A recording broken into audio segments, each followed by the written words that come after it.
चलू चुनरी चढ़ाई बहमा के द्वार में।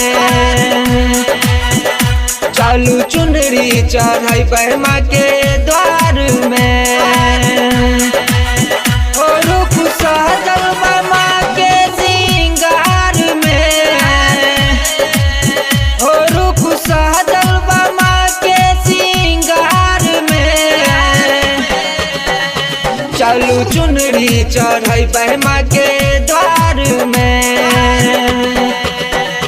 चलू चुनरी चढ़ाई बहमा के द्वार में। चलू चुनरी चढ़ाई बहमा के द्वार में। बोला बोला मेहरा वाली मैया की। चलू चुनरी चढ़ाई बहमा के द्वार में। म्यूजिक बाय सुनील संगम। तेरा बापा ये तई माई कह के सवारी। चलू न पूजा करे माई के दुआरी।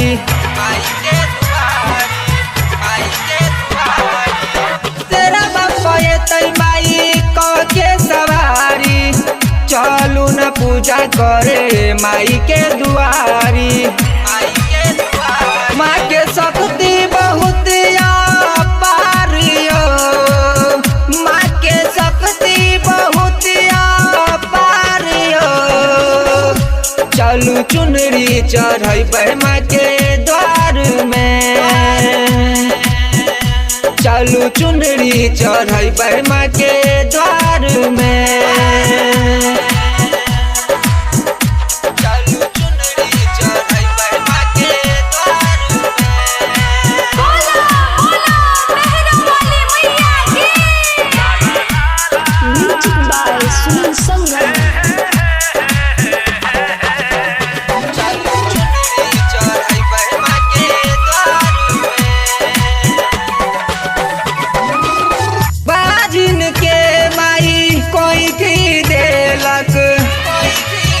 दुनिया के सब दुख दूर केलक।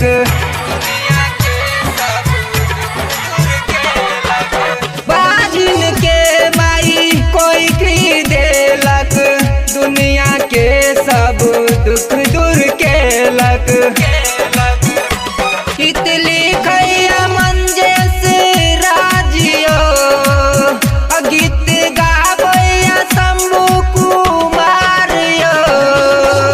चलू चुनरी चढ़ाई बहमा के द्वार में।